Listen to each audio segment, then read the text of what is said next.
Buenos días, alumnos. Vamos a desarrollar acá una breve explicación del trabajo práctico número 4, propiedades analíticas y reactividad de los aniones de interés en la industria alimentaria. Así como los cationes, los aniones presentan gran importancia para la industria alimentaria. Pueden ser aportados por alimentos o pueden agregarse durante la elaboración con distintos fines. Por ejemplo, los nitritos forman parte de muchas formulaciones de sales para salar carnes, y eso se debe a su capacidad de mantener un color rojizo deseado en la materia prima, ya que reaccionan con la mioglobina de la carne. Como ustedes saben, los cloruros están presentes prácticamente en todos los alimentos, generalmente como cloruro de sodio. Los oxalatos son sustancias tóxicas que se encuentran en verduras de hoja verde oscura, como la selga o la espinaca, porque una vez absorbidas en el tubo digestivo, se unen a los iones calcio formando oxalato de calcio bastante poco soluble. Los sulfitos, por ejemplo, se emplean como antioxidantes en la industria alimentaria.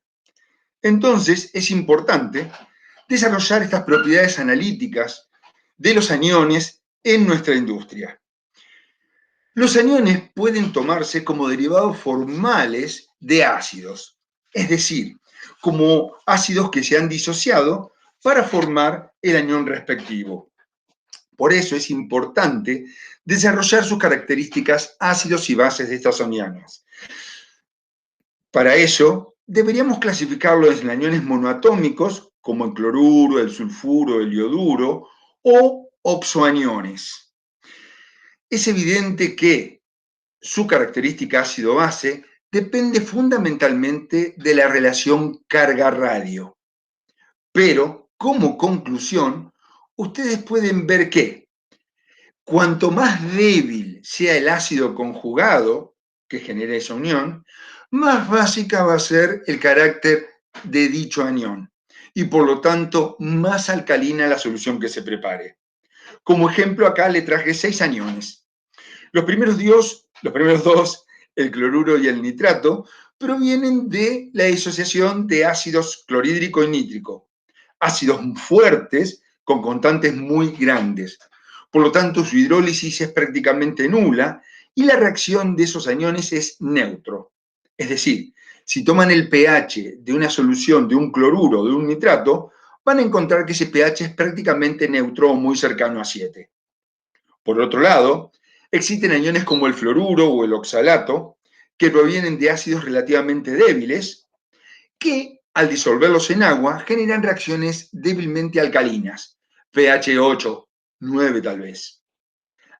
Pero existen aniones que provienen de ácidos muy débiles, como el sulfuro o el carbonato, como ven con constantes de acidez muy bajas. Y esos aniones tienen reacción fuertemente alcalina.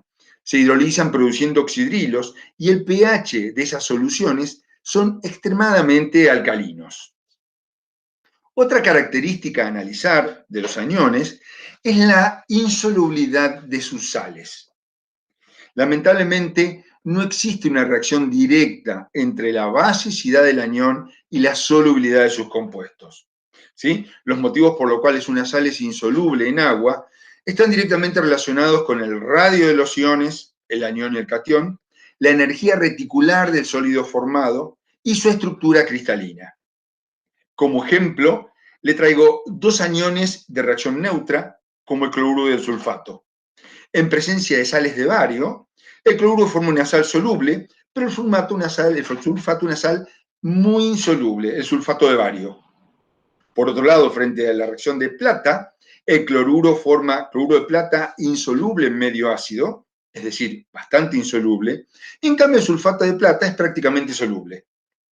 Si tomamos 2 aniones con reacciones fuertemente alcalinas, como el sulfuro o el carbonato, frente al bario, el sulfuro, que es un ácido, proviene de un ácido muy débil, forma una sal soluble. Sin embargo, frente a la plata, forma una sal insoluble en medio ácido. El carbonato, por otro lado, frente al bario y la plata, forma sales insolubles, pero son solubles en medio ácido porque se puede protonar el anión correspondiente. como pueden ver, no existe una única tendencia que relacione la solubilidad de sus compuestos con su carácter ácido-base. En este apunte de aquí vamos a desarrollar también los reactivos generales para los aniones, el comportamiento frente a los ácidos, el catión plata, el catión bario, el catión calcio, ensayos para aniones oxidantes y aniones reductores, y finalmente desarrollaremos las propiedades analíticas de los aniones. Es decir, en este apunte teórico tendrán las características de cada anión y además sus reacciones principales. En este caso, por ejemplo, cómo se comporta el carbonato frente al ácido sulfúrico, frente al cloruro de bario y frente al nitrato de plata. El desarrollo de los aniones se complementa también con la guía de trabajos prácticos. Es decir, esto es lo que tendríamos que haber hecho si no hubiésemos estado en modo virtual.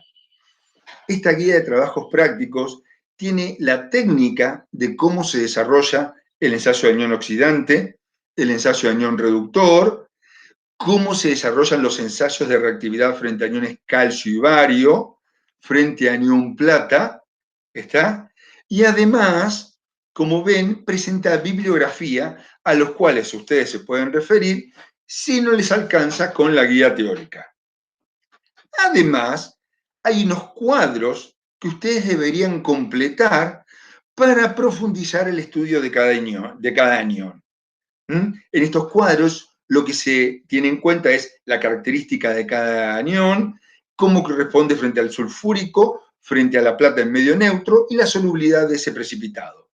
Por ejemplo, les completé acá al tartarato. Es decir, es un anión incoloro levemente alcalino. Frente al ácido sulfúrico no hay señal visible, no se aprecia cambio. Con nitrato de plata o con plata en medio neutro precipita blanco y ese precipitado es soluble en medio de amoníaco 1+1 y además también es soluble en ácido nítrico 2 normal. ¿Está? Además, esta guía presenta un cuestionario con una serie de preguntas que van a ser similares a las que vamos a evaluar en el parcial, junto con problemas para investigar por el futuro ingeniero de alimentos. Por ejemplo, observen acá, ¿qué dice? Suponiendo que la cáscara de huevo está compuesta solo por carbonato de calcio, ¿cómo conseguiría solubilizarla en agua? ¿La pondrían en medio alcalino? ¿En medio ácido? Y si fuera en medio ácido, ¿qué se utilizarían? ¿Ácido clorhídrico? ¿Ácido sulfúrico? ¿Está? El trabajo número 4, el TP número 4, se complementa o termina con la actividad domiciliaria. La actividad domiciliaria consta de dos partes. En la parte A se evalúa el ensayo de anión oxidante y reductor. Ustedes van a tener que acceder a este video y evaluar cómo se comportan los aniones nitrito, sulfato, oxalato y cromato frente al ensayo de anión oxidante y frente al ensayo de anión reductor. Es decir, van a tener que completar, después de haber visto los videos, si acá hay señal positiva y si la señal es positiva, ¿qué se aprecia? Por ejemplo, formación de una coloración marrón oscura. ¿Está? Si acá la señal es positiva, ¿qué se aprecia? Decoloración de la solución de permanganato. Si la señal es negativa, bueno, evidentemente en este caso, el permanganato mantendrá su color. ¿Está? Conclusiones, lo que se pretende es que digan qué aniones son oxidantes frente a este ensayo, qué aniones son reductores y cuáles no tienen características redox. En la primera parte haremos lo mismo con la reactividad de los aniones frente al catión plata. Tendrán que ver este video y decidir si frente a la presencia de plata 0,1 normal a pH neutro se forma precipitado o no y qué características tiene ese precipitado. Si es color blanco, si es color amarillo o si no precipita. Y después, si ese precipitado se solubiliza en amoníaco 1+1 o no, y si se solubiliza en nítrico 2 molar o no. Finalmente, escriben las conclusiones, es decir, quiénes precipitan y cómo es la solubilidad de cada uno, y completan la parte B. La parte B es la identificación de aniones en una muestra. ¿Sí? El ensayo o el análisis de la presencia de aniones no es tan sistemático como el de los cationes. Usualmente se practican distintos ensayos sobre porciones o alícuotas diferentes de la muestra y se estudian en un conjunto para armar el rompecabezas de la identificación. ¿Qué van a hacer o qué hemos hecho nosotros? Hemos tomado distintas muestras y a cada muestra le hemos evaluado el color de la solución, prácticamente todas son incoloras, pero el cromato es amarillo. El pH, esto nos va a dar información importante. Si el pH es neutro, sabremos que estaremos en presencia de, por ejemplo, cloruros o sulfatos o nitratos. Si el pH es débilmente alcalino, provendrá de un ácido que es débil pero no tan débil, como un fluoruro o un oxalato. Y si el pH de esa solución es muy alcalino, provendrá de un ácido que es muy débil, como un carbonato o un fosfato. Sobre otra alícuota se ensaya el ensayo del anión reductor. Esto nos dirá mucho. Si es reductor o no, pueden separar los aniones. Es más, si es reductor en frío, tendrán solamente algunos aniones esta característica, como el nitrito o el sulfito. Y si es reductor en caliente, será característica de otros aniones, como el oxalato o el tartrato. El ensayo de anión oxidante, sobre otra alícuota se le agregará cloruro de plata, y si forma precipitado, lo que clasifica algunos aniones, analizarán su solubilidad en medio nítrico y en medio amoniacal, a dos alícuotas distintas, ¿entiende? A otra alícuota se le agregará bario en medio neutro y si forma precipitado, se analizará su solubilidad en clorhídrico 2 molar. Y a otra última alícuota le agregarán el ion calcio en medio neutro y si forma precipitado, su solubilidad en clorhídrico 2 molar. Una vez que se desarrollaron todos estos ensayos sobre una misma alícuota, ustedes estarán en condiciones de decidir qué anión cumple con todas estas características. ¿O no? Bien, entonces, ¿qué es lo que tienen que hacer ustedes para aprobar el trabajo práctico de aniones? Dirigirse a este link y observar los ensayos que se practicaron sobre 4 muestras distintas.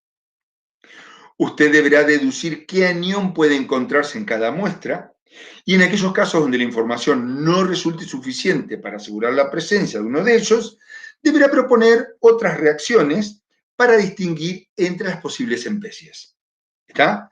Fundamente todas sus respuestas mediante las señales observadas, es decir, si es un precipitado y de qué color, si es un cambio de coloración, si es la evolución de un gas, y los productos de la reacción esperados, las fórmulas de esas sustancias.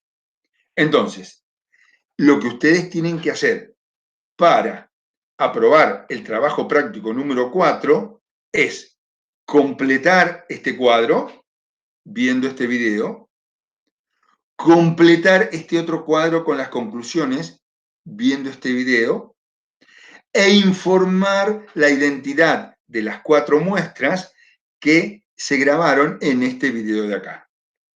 Ante cualquier duda, estamos a disposición en el laboratorio o lo pueden hacer a través de la página de analítica. Que tengan buena suerte. Nos vemos en el lunes, si Dios quiere.